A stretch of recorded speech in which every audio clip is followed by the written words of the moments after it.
E agora o nosso tema é o seguinte: a cobertura jornalística, entre aspas, da reforma da Previdência, né? Vamos ver se a televisão, se as televisões estão nos informando direito, né? Porque vai mexer com toda a nossa vida. Eu vi a cobertura da TV Globo especialmente, porque eu vejo a TV Globo porque é o telejornal mais visto no Brasil e é o grande influenciador ainda do Brasil, né? E aí eu me deparei com a seguinte abertura da cobertura jornalística, entre aspas, da reforma da Previdência. Uma pesquisa Ibope, encomendada pela Confederação Nacional da Indústria e divulgada hoje, mostra que a maioria dos brasileiros concorda com a necessidade da reforma da Previdência.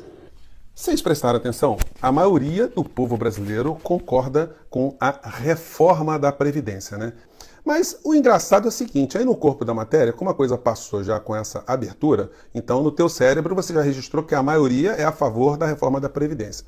Porém, quando eles apresentam o próprio gráfico das pessoas que estão se envolvendo com a reforma da Previdência, com essa temática, você chega aqui a esse número aqui, que só 6% das pessoas é que tem amplo conhecimento sobre a proposta de reforma da Previdência. E eu desafio você, meu amigo, no seu ambiente de trabalho, aonde você estiver, se você juntar 10 pessoas e você encontrar uma que conheça amplamente a reforma da Previdência, olha, pode pagar uma empada e um chopinho para esse cara, porque ele merece. É um cara que está bem antenado. Então, a abertura da matéria, ela já foi absolutamente tendenciosa. A maior parte das pessoas, elas não conhecem chonga sobre a reforma da Previdência, né? E aí eu chamo a atenção para alguns outros aspectos nessa cobertura, gente. 40 anos atrás, nós tínhamos 14 contribuintes por idoso. Hoje nós temos 7 contribuintes por idoso.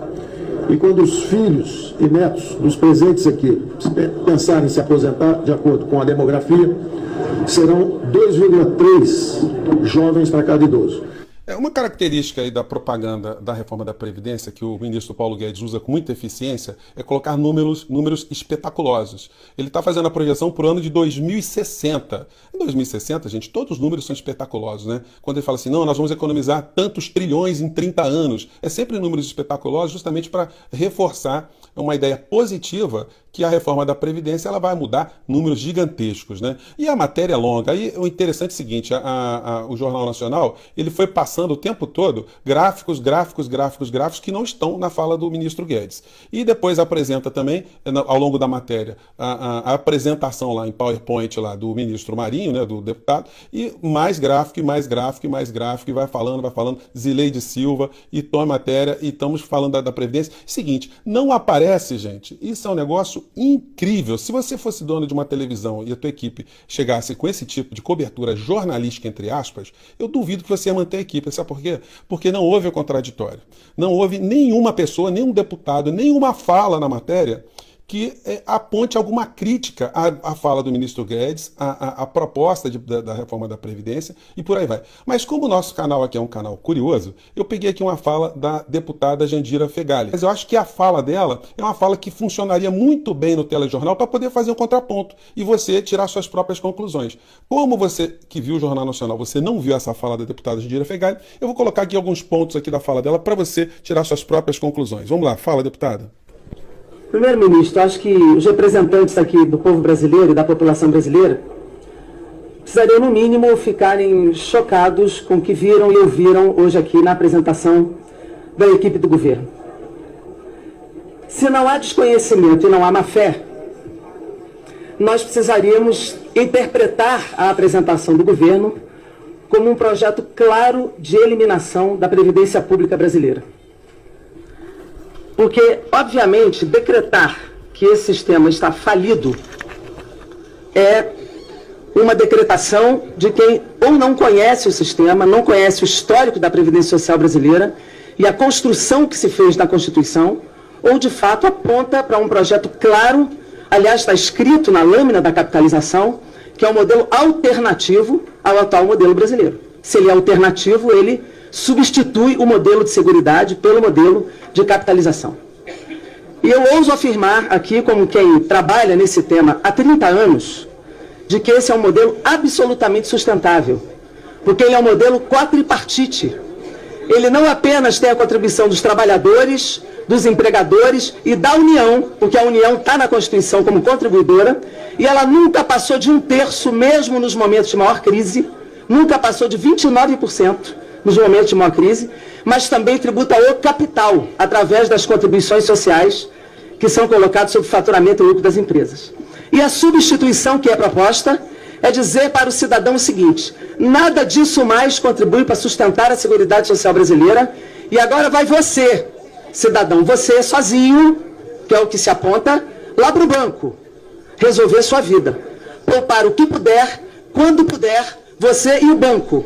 E você que se vire. E lá na frente, se não for possível bancar o seu salário mínimo, o Tesouro entra. O Tesouro não pode entrar agora para bancar a pensão por morte no salário. O Tesouro não pode entrar agora para bancar o BPC de um salário mínimo a partir de 65, mas pode entrar quando tiver no banco privado para garantir um salário mínimo no regime de grande lucratividade do sistema financeiro brasileiro. E o que é que se diz para a sociedade?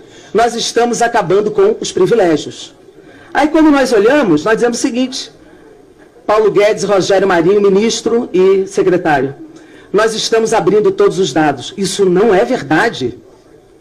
A lâmina que vocês trazem, que já foi trazida aqui há 10 dias, o único dado que vocês abrem é o dado de onde estão as perdas, a economia, que é exatamente dizendo o seguinte: do 1 bi 200, 1 trilhão e 200, 1 trilhão e 12 é juntando a aposentadoria dos mais pobres, que vocês próprios reconhecem que é até 2 salários mínimos e 83%, mais a LOAS, que é exatamente o benefício de prestação continuada sobre os idosos pobres e as pessoas com deficiência, mais o abono salarial. Isso aqui dá 1 trilhão e 12.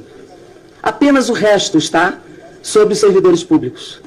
Então não adianta falar da proporção matemática. Claro que a regra matemática não caiu, mas a regra tributária de capacidade contributiva também não caiu. O que vale é a capacidade contributiva de cada cidadão. E os pobres não têm capacidade contributiva.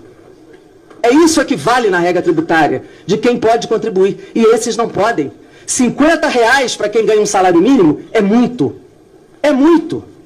E o que vocês dizem para a sociedade é o seguinte: se eu não fizer reforma, não tem educação e não tem saúde. Vocês estão dizendo para a sociedade que quem vai custear a matrícula na escola é o abono salarial. Vocês estão botando em confronto quem ganha um salário mínimo com a empregada doméstica. Vocês estão botando em confronto a matrícula da universidade com a aposentadoria, com o BPC do idoso pobre. Vocês estão botando em confronto o prato de comida da pessoa com deficiência com a vacina.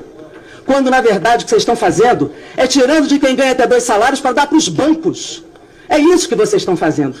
E o que mais me choca é ver o comandante da equipe econômica chegar aqui e falar que há 50 milhões de pessoas sem vaga no mercado de trabalho, e há 4 meses eu espero o governo dizer como é que vai gerar emprego, ele ainda não disse. Como é que vai impedir a quebradeira das empresas de construção civil do Nordeste, que não conseguem mais fazer o Minha Casa Minha Vida? Como é que a indústria já caiu mais de novo agora, um percentual, e não há política industrial no Brasil? Por que o BNDES para de ter linha de crédito? Por que não tem mais linhas de investimento? É por causa da reforma da Previdência? Aí vem a outra pergunta. Esse 1 trilhão e 200 bilhões vai entrar para a economia, para a educação e para a saúde? Qual é o custo da transição? Esse é o dado fundamental que não chega aqui. Nenhum requerimento de informação que foi entregue até agora ao governo teve esta resposta. O custo da transição de um modelo para o outro vai comer muito mais em 10 anos do que 1 trilhão e 200 bi. Todas as previdências até agora que foram para capitalização tinham uma previsão, que aliás até agora vocês não deram qual é. Só na Argentina foi 18 vezes maior do que o previsto. Na Bolívia foi 2,5 vezes maior. Na Polônia foi 14% do PIB. No Chile foi 18 vezes o PIB. Qual é o custo da transição desse regime no Brasil? Em 10 anos vai ser 1 trilhão? Senhor ministro Paulo Guedes, senhor secretário Rogério Marinho, esse dinheiro não é para investir em coisa nenhuma. Como é que vai custear o atual sistema de aposentados e pensionistas com 1 trilhão, se nós não sabemos qual é o custo dessa transição? Quando vocês tiram da Constituição que os atuais benefícios manterão o valor real das aposentadorias, como é que vocês vão dizer para os atuais aposentados e pensionistas que eles não serão prejudicados? Como é que vocês vão manter a aposentadoria e pensão dos atuais? Se o déficit vai aumentar, quem vai bancar? É o atual Tesouro? Vocês vão, na verdade, aumentar o déficit. Um déficit que hoje vocês falam que é 200 bilhões, é mentira! É mentira! Pegue todos os dados, o déficit hoje, ele existe, mas é de 54 bi, ministro. E nós podemos provar isto. Nós podemos provar isto. É uma mentira atrás da outra para a sociedade brasileira. Falem a verdade. Aliás, vocês disseram, no governo Michel Temer, e o deputado Rogério Marinho foi o relator, que a reforma trabalhista ia gerar emprego. Olha aí quantos empregos gerou. Vai ver lá a fila do Anhangabaú, as filas no Rio de Janeiro. Cadê os empregos da reforma trabalhista? Até a bagagem ia diminuir o preço das passagens. Estamos vendo aí o preço das passagens onde está. Não há, é uma mentira atrás da outra. Falem a verdade para a sociedade brasileira. Digam assim, olha, nós vamos fazer a reforma porque nós queremos privatizar a Previdência. Ponto. É verdade. Aí nós vamos debater em cima da verdade. Mas mentir não dá. Que isso aqui é para salvar a economia. Qual é a própria? Quer salvar a economia? Vamos fazer a reforma tributária, nós topamos. Vamos fazer lucros e dividendos, vamos fazer imposto sobre grande fortuna, vamos fazer reforma tributária de verdade. Parem de gerar chantagem sobre os governadores. Vamos fazer a pauta federativa. Eu acho também que tem que ajudar os estados, deputado Samuel. Mas vamos fazer a pauta federativa. Tem Lei Candir, tem um monte de coisa para fazer, vamos fazer. Agora, botar os governadores reféns dessa pauta? Não é verdade, não podemos fazer isso. Dizer que vai salvar a universidade se fizer a reforma da Previdência... Se fizer a reforma da Previdência, não tem nenhum impacto esse ano. Está cortando 30% das universidades brasileiras, dizendo que vai salvar. Se fizer essa reforma, não tem impacto esse ano. Então, olha, eu estou absolutamente chocada com o que eu vi aqui. É absurdo botar a culpa no seguro-desemprego e no Bolsa Família para dizer que reduziu o investimento. Gerem emprego, aumentem o lucro das empresas, botem o país para produzir, que nós resolvemos o problema da economia brasileira. Muito obrigado, presidente. Olha, a deputada Jandira Fegali, ela estuda os assuntos relacionados à Previdência desde que eu conheço a deputada, desde que eu ouvi a deputada a primeira vez, vão muitas décadas, né? E ela falou com muita emoção e muita propriedade do assunto. Por que é que os meios de comunicação não colocam uma fala dela? Eu separei a fala da deputada Jandira porque eu achei a mais exemplificativa. Mas os meios de comunicação não colocam nenhum deputado que faça a crítica que você acabou de ver aí. Isso é uma forma de tratar com desrespeito e subjugar as pessoas que estão em casa assistindo televisão e tratá-las como verdadeiras idiotas.